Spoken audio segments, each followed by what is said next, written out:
है कि कौन बनेगा मुख्यमंत्री।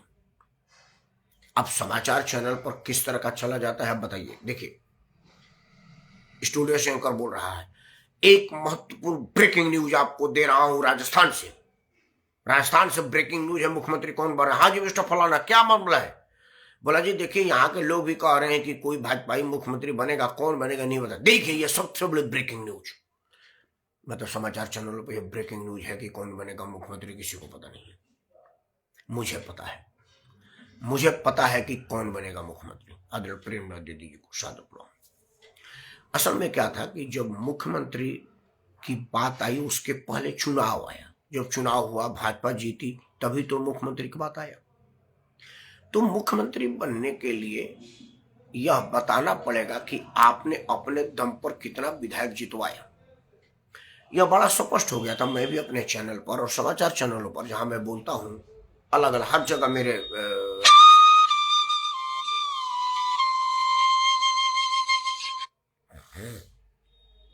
हर जगह मेरे रील्स है, हर जगह मेरे वीडियो है, हर समाचार चैनलों पर पड़ा हुआ है। और वहां पर आप देख सकते हैं कि मैंने कहा है, मैं बल्कि इसका विरोध किया हूं कि अगर म्युनिसिपैलिटी का चुनाव भी मोदी लड़े, मैंने ये कई बार पूछा है, कहा है कि बाकी लोग क्या करेंगे। लेकिन हुआ, मुख्यमंत्री का चुनाव में मुख्यमंत्री का उम्मीदवार नहीं घोषित था।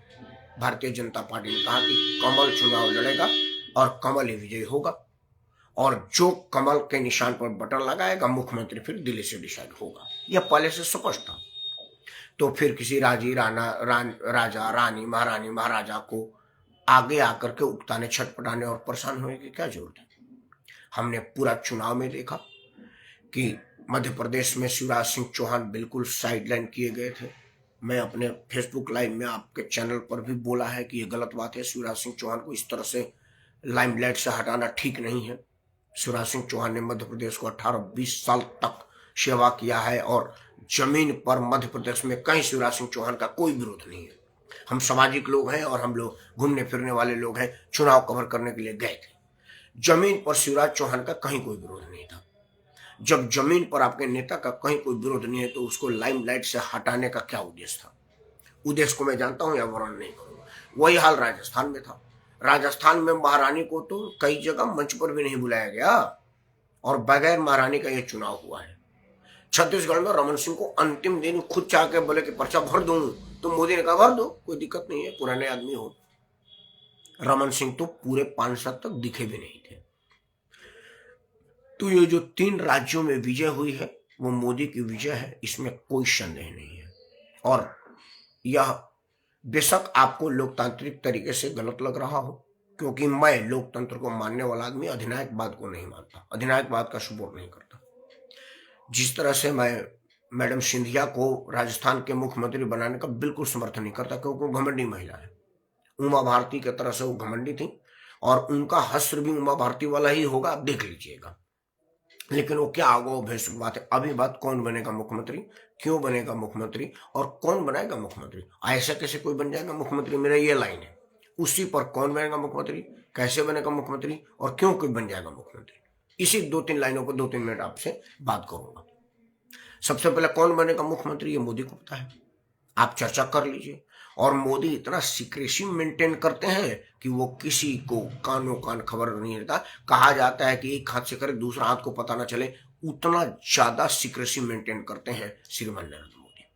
तो कोई वो अनुमान लगावे, मोदी अनुमान को धत्ता बता देते हैं। चाहे वो मुर्मू जी का राष्ट्रपति के रूप में चुनाव बनना हो या धनखड़ साहब का उपराष्ट्रपति बनना हो या और कोई भी, कुछ भी मोदी है तो मुमकिन है कि सीक्रेसी मेंटेन रहेगी। और ये उचित भी है। राजनीति में राज पहले आता है, नीति बाद में आती है। तो नीति तो उनका दुनिया जानता है, राज को भी जान लीजिए कि वो बहुत कुछ राज रखते हैं और वो सफल है। और जब तक सफल है तब तक उनको सलाम है। तो कौन बनेगा मुख्यमंत्री, मोदी। क्यों बनेगा मुख्यमंत्री, क्योंकि भारतीय जनता पार्टी वहां विजय प्राप्त की है, इसलिए मुख्यमंत्री बनेगा। और जिस पार्टी का विधायक जिसको समर्थन देंगे उसका मुख्यमंत्री बनेगा। तब अब प्रश्न बना कि विजय कौन प्राप्त किया है, तो विजय नरेंद्र मोदी प्राप्त किए हैं। तो नरेंद्र मोदी मुख्यमंत्री तो बनेंगे, वो तो प्रधानमंत्री है। देश दुनिया में सर्वाधिक लोकप्रिय जननायक है आज की तारीख में। तो वो जिसको चाहेंगे वो बनेगा। ये भी दूसरा प्रश्न का भी जवाब आ गया, क्योंकि ये सीधा स्पष्ट था। आप ये बात मानेंगे कि नरेंद्र मोदी ही चुनाव लड़े थे और कोई चुनाव नहीं लड़ा था। मोदी का छवि था, मोदी का चेहरा था और कमल का निशान था, किसी को मुख्यमंत्री अनाउंस नहीं किया गया था। तो आप छटपटाते रहिए, परेशान होते रहिए, महारानी लंच करवाती रहे, पैसा है उनके पास, भाई राज दरबार की महिला है, उनके पास कहाँ 10-20 आदमियों को खिलाने की कमी। पता चला कि 20-22 MLA खिलाई थी, वो 20-25 हजार को खिला सकती है, तब भी उनके राजकोष पर कोई फर्क नहीं पड़ेगा। तो आप खिलाते रहिए, कहाँ बुरा लग रहा है किसी को। अब सवाल है कि ऐसे कैसे कोई बन जाएगा मुख्यमंत्री, ये बड़ा गंभीर और कठिन प्रश्न है। 2-3 बातें आपके सामने रख देता हूं। राज की बात को बेपर्दा नहीं करना चाहिए। 2-3 चीजें अनुमानित है। यह लग रहा है कि मध्य प्रदेश में शिवराज सिंह चौहान को मुख्यमंत्री नहीं बनाया जाएगा। आज शिवराज सिंह चौहान ने वीडियो बयान जारी करके कहा कि मैं मुख्यमंत्री के रेस में न था, न हूं और नहीं रहूंगा। यह अपने आप में बताता है कि वो मुख्यमंत्री बनना चाहते हैं। राजनीति का मतलब यही होता है। और उससे भी बड़ी और कड़ी लाइन उन्होंने कह दिया कि पार्टी जो जिम्मेदारी जवाबदेही दे भाजपा के सिपाही होने के नाते वो मैं करूंगा, लेकिन दिल्ली नहीं जाऊंगा। तो जब दिल्ली नहीं जाऊंगा तो किसी को मुख्यमंत्री बनने में उप मुख्यमंत्री बनेंगे कि मंत्रिमंडल के सदस्य बनेंगे, उप मुख्यमंत्री और राज्य मंत्री बनेंगे, कहाँ बनेंगे? भाई भोपाल में आपके लिए क्या स्थान है? जो आदमी 18 साल तक मुख्यमंत्री रहा है और जमीन पर जिसका विरोध नहीं है, तो उसके लिए भोपाल में और कौन सा स्थान है? राज्यपाल तो आप मध्य प्रदेश के बन नहीं सकते ना, मध्य प्रदेश के नागरिक है, कानून को आपको पता है। मतलब उन्होंने पार्टी पर दबाव बना दिया है। इस स्थिति में अगर शिवराज सिंह चौहान के सामने पार्टी झुकती है तो ज्योतिरादित्य सिंधिया क्या करेंगे? भाई ज्योतिरादित्य सिंधिया उप मुख्यमंत्री के रूप में लेंगे नहीं, क्योंकि ये तो कांग्रेस भी उनको बना रही थी कमलनाथ के साथ। और अभी भी ज्योतिरादित्य सिंधिया को वह सम्मान भाजपा ने नहीं दिया है जो वो कांग्रेस में पा चुके थे। कांग्रेस के सर्वोच्च नेता, शीर्षस्थ नेता राहुल गांधी के दरबार में बिना अपॉइंटमेंट और बिना नॉक किए जाने के अधिकार था उनके पास। वो सम्मान था कि राहुल गांधी से फोन करने की जरूरत है कि दरवाजे पे जाएंगे, गार्ड सीधे गेट खोलेगा, गाड़ी का नंबर लिखा हुआ है कि ये गाड़ी को अंदर बिना जांच पड़ताल का आने दिया जाए। और वो सब एक ही उम्र भर के लेते हैं। वो जो लड़कपन बचपन की जो जितने कार्यक्रम होते हैं वो सब लोग एक साथ करते थे, उसमें भी कोई विभेद नहीं था। तो ऐसा मजबूत रिश्ते को छोड़ करके क्यों? इसीलिए ना, क्योंकि कांग्रेस के पास अब मुख्यमंत्री बनाने की कैपेसिटी थी नहीं, कमलनाथ हटना नहीं चाहते थे और भविष्य कांग्रेस का उनको गदर में दिख रहा था। तो जब यहां भी मुख्यमंत्री नहीं बनना तो क्या करेंगे? कहीं ऐसा तो नहीं कि वो मुख्यमंत्री बनने के लिए जिस तरह से वहां से विधायक तोड़ के लाए थे, यहाँ से विधायक तोड़ के लेके चले जाएंगे और कांग्रेस भाजपा से गए हुए अपने पुराने साथी का वेलकम करेगी, कमलनाथ को साइड लेना हो। जिस तरह से पहले कमलनाथ शपथ लेने के बाद अपदस्थ हो गए थे, उसी तरह से हो सकता है भाजपा वाला भी शपथ लेने के बाद अपदस्थ हो जाए, क्योंकि राजनीति में तो कोई किसी का सगा नहीं। यह संभव है। अगर दोनों को मना करके कोई तीसरी शख्सियत लगाएगा तो वो दोनों लोग उसको कितना दिन चलने देंगे और कौन चेहरा आएगा, ये देखने वाली बात है। आते हैं राजस्थान में।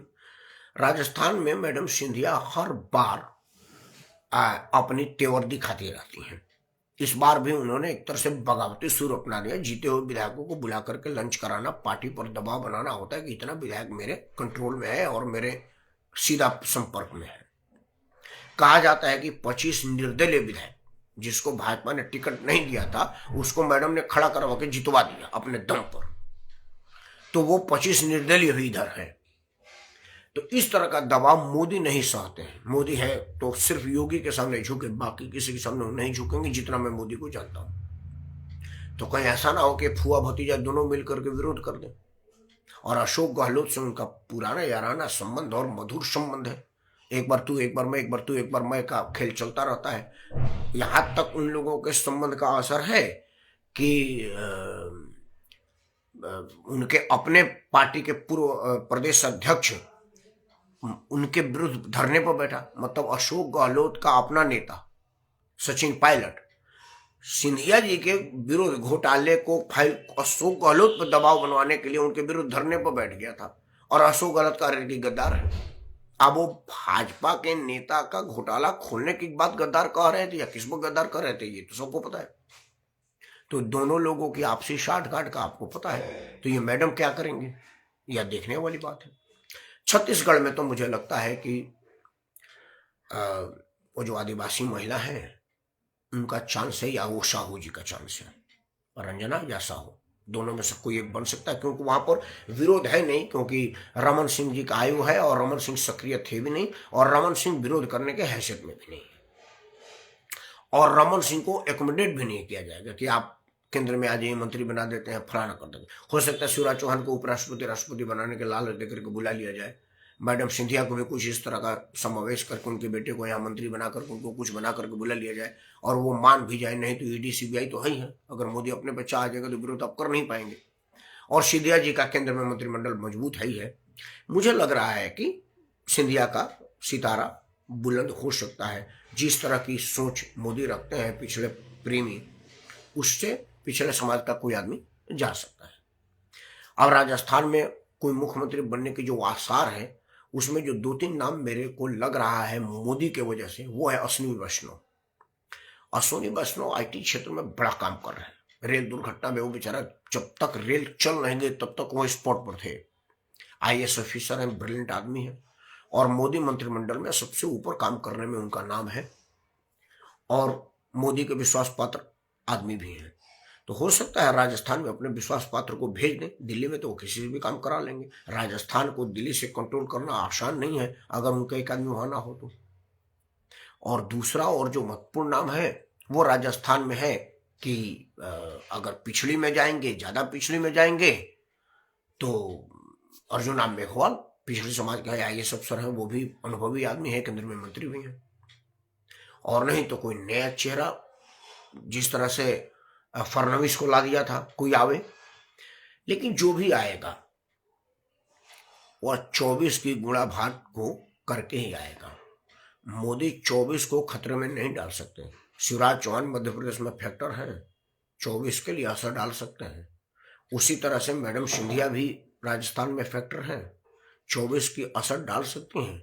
जिस तरह से मोदी योगी के सामने झुके, 24 की तैयारी को भांप करके कहीं इन लोगों के सामने ना झुक जाए, यह देखने वाली बात है। लेकिन एक बात जरूर है कि अगर ईमानदारी की बात की जाए, इंसानियत और मानवता की बात की जाए, व्यवहार की बात की जाए, तो ये तीनों राज का परिणाम में किसी को भी मुख्यमंत्री बनने की दावेदारी करने का अधिकार नहीं है, क्योंकि किसी ने भी अपने दम पर कोई विधायकी नहीं जितवाई है। अगर कोई जिताया है तो नरेंद्र मोदी जिताया है, यह जीत मोदी की है, तो जीत का पारितोषिक भी मोदी को ही मिलना चाहिए और वो जिसको चाहे दे, इसमें किसी को कोई ऐतराज नहीं होना चाहिए, मेरा यह मानना है। वो अलग बात है कि मैं अधिनायकवाद का समर्थन नहीं करता।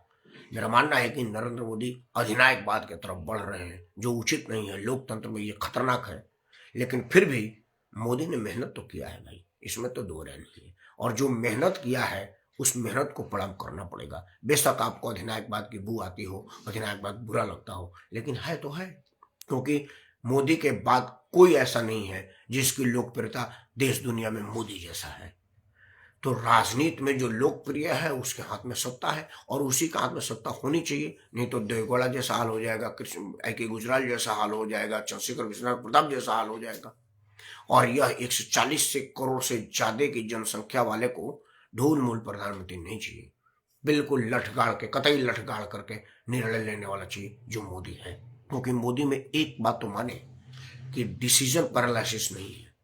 अगर वो डिसीजन ले रहे हैं तो अकेले ले रहे हैं, उनको मालूम है कि मेरे डिसीजन का विरोध कोई नहीं कर पाएगा और जो मैं डिसीजन लूंगा वो ठीक ही लूंगा, ऐसा मुझे लग रहा है। बाकी कोई इसको ठीक नहीं है कह ही नहीं सकता।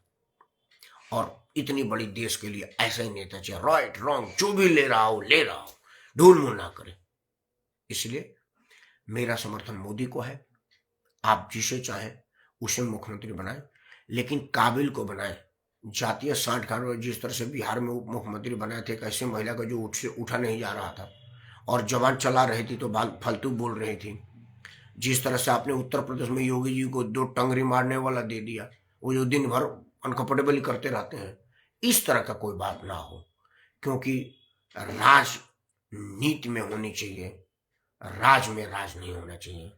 राज तभी तक कायम है जब तक आपकी राजनीति है, और जब तक सारे क्षत्रप आपके साथ विश्वास के साथ नहीं खड़े होंगे, 24 आपके लिए आसान नहीं होगा। आपको यह जान करके खुशी होगी कि इंडी गठबंधन मोदी के धमक से टूट गया है, दरक गया है। जो कल परसों इंडी गठबंधन की मीटिंग होने वाली थी, नीतीश कुमार के मना कर देने, ममता बनर्जी के ना आने और अखिलेश यादव के बिदक जाने से उसको कैंसिल करना पड़ा। लेकिन यह चिर अस्थायी नहीं है। कोई भी एक आदमी उठ करके आपके विरुद्ध खड़ा हो सकता है, और अगर कोई खड़ा मजबूती से हो जाएगा तो राजीव गांधी चले गए, इंदिरा गांधी चले गई, चंद्रशेखर चले गए, पंडित जवाहरलाल नेहरू, लाल बहादुर शास्त्री चले गए। यह बात आप जरूर याद रखिएगा। आपकी जय हो, आपके इकबाल की जय हो और भारत माता की जय हो। धन्यवाद।